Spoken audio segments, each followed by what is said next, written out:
Shalom saudara yang dikasihi Tuhan Yesus Kristus, selamat malam, salam sejahtera buat saudara semua dimanapun saudara berada. Damai dan sukacita oleh Roh Kudus melimpah senantiasa dalam hati dan kehidupan saudara semua. Saya berdoa dan berharap saudara semua senantiasa ada dalam keadaan yang baik, sehat dan senantiasa diberkati Tuhan.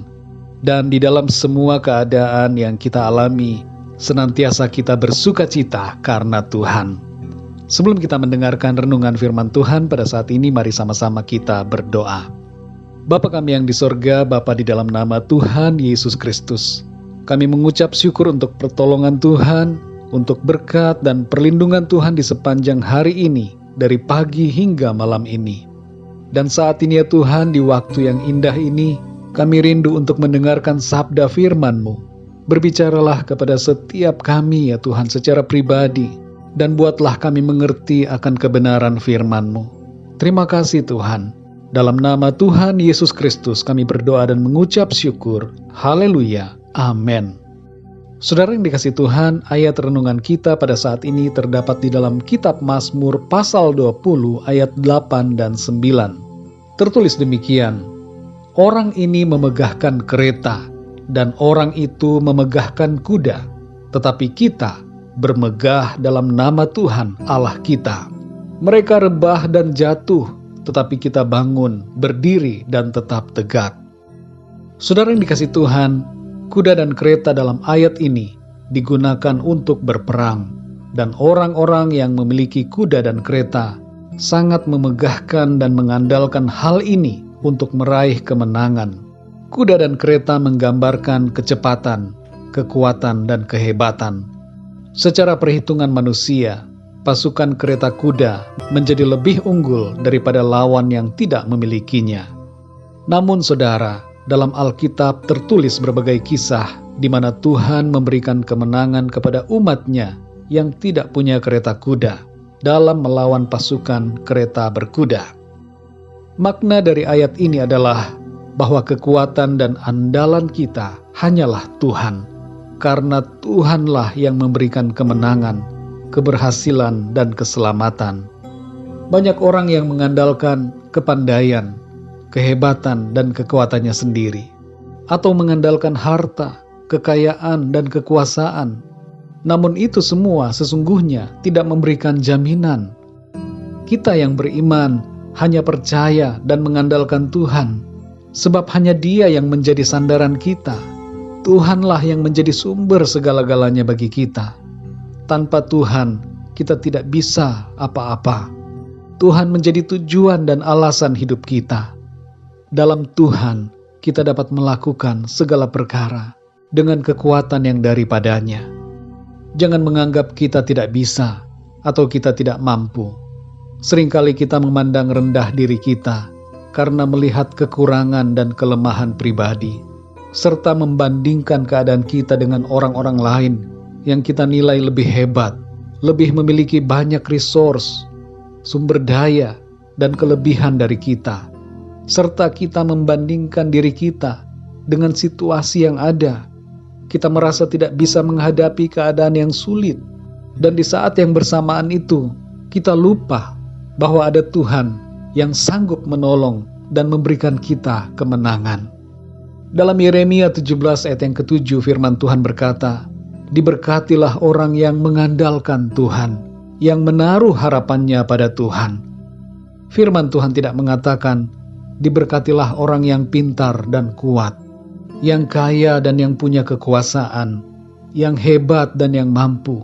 Tidak saudara, tapi firman Tuhan mengatakan, diberkatilah orang yang mengandalkan Tuhan. Jadi bagaimanapun keadaan kita, apapun kekurangan dan kelemahan kita tetap dapat mengalami berkat dan pertolongan Tuhan ketika kita senantiasa mengandalkannya.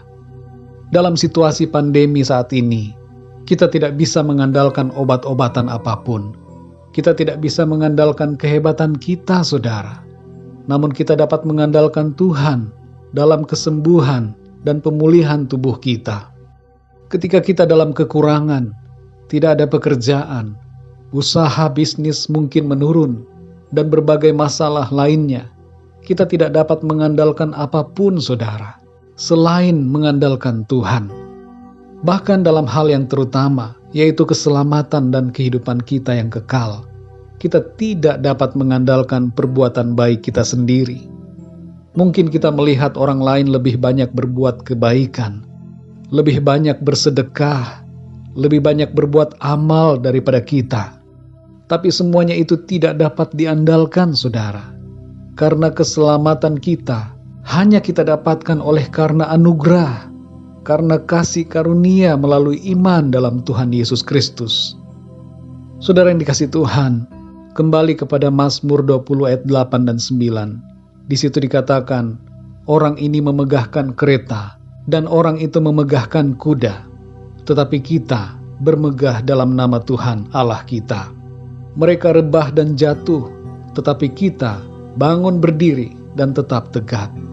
Orang-orang lain memegahkan dan mengandalkan diri mereka sendiri dan memegahkan apa yang mereka miliki, tapi kita bermegah dalam Tuhan dan kita mengandalkan Tuhan, karena hanya Tuhan saja sumber berkat dan pertolongan kita. Ia membuat kita bangun berdiri dan tetap tegak dalam berbagai situasi kehidupan. Dalam 2 Korintus 10 ayat yang ke-17 dikatakan, tetapi barang siapa bermegah, hendaklah ia bermegah di dalam Tuhan. Saudara yang dikasihi Tuhan, Tuhan adalah kemegahan kita, dan Tuhan adalah andalan kita. Hanya Tuhan saja, saudara, yang menjadi sumber segala-galanya dalam kehidupan kita. Mari kita berdoa, saudara. Bapa kami yang di sorga, Bapa di dalam nama Tuhan Yesus Kristus, kami mengucap syukur untuk kebenaran firman-Mu yang sudah kami dengar pada saat ini. Firman-Mu yang mengingatkan kami untuk bermegah di dalam Tuhan, bukan bermegah di atas kehebatan dan kekuatan diri kami sendiri, bukan bermegah di atas hal-hal yang kami miliki, tapi hanya bermegah di dalam Tuhan, dan sungguh-sungguh hanya mengandalkan Tuhan dalam hidup kami. Sebab Engkau saja ya Tuhan, sumber berkat dan pertolongan. Engkau sumber kemenangan, Engkau yang membuat kami berhasil, Engkau yang melindungi dan memagari kami, dan Engkau yang meluputkan kami dari mara bahaya. Engkau memberikan kami kemenangan, sukacita dan kebahagiaan. Terima kasih ya Tuhan, ajar kami untuk selalu mengingat akan hal ini, yaitu untuk bermegah di dalam Tuhan dan mengandalkan Tuhan senantiasa. Terima kasih untuk firman-Mu Tuhan. Buatlah kami semakin mengerti akan kebenaran firman-Mu ya Tuhan. Roh Kudus, berbicaralah kepada kami secara pribadi. Tambah-tambahkan hikmat dan pengetahuan kami Tuhan akan firman-Mu. Terima kasih ya Tuhan. Malam ini kembali kami akan beristirahat. Kami mohon perlindungan-Mu atas kami. Berikan kami tidur yang nyenyak Tuhan di sepanjang malam hari ini. Bagi yang susah tidur, saat ini Tuhan jamah dan berikan damai sejahtera, sukacita dan ketenangan dalam hati mereka. Jamahlah mereka ya Tuhan, sehingga malam hari ini dapat tidur dengan nyenyak oleh kuasa Tuhan dalam nama Tuhan Yesus Kristus. Kami juga berdoa untuk yang sedang mengalami sakit. Tuhan jamahlah pada saat ini. Kuasa-Mu di dalam nama Tuhan Yesus Kristus mengalir dan menyembuhkan setiap mereka yang sedang mengalami sakit saat ini. Dan kesembuhan mereka alami di dalam nama Tuhan Yesus Kristus. Terima kasih Tuhan, kami menyerahkan segala sesuatunya ke dalam tangan-Mu. Segala pergumulan dan masalah kami percaya Tuhan menyediakan jalan keluar dan pertolongan yang ajaib. Terima kasih ya Bapa, segala puji, hormat dan kemuliaan hanya bagi nama-Mu Tuhan. Dalam nama Tuhan Yesus Kristus, Tuhan dan Juru Selamat kami berdoa dan mengucap syukur. Haleluya. Amin. Puji Tuhan, saudara yang dikasihi Tuhan, saya percaya firman Tuhan menjadi berkat dan kekuatan buat saudara semua. Dan Roh Kudus akan menolong saudara untuk lebih lagi memahami kebenaran firman Tuhan. Tuhan Yesus memberkati saudara semua. Sampai jumpa dalam renungan yang berikutnya. Haleluya.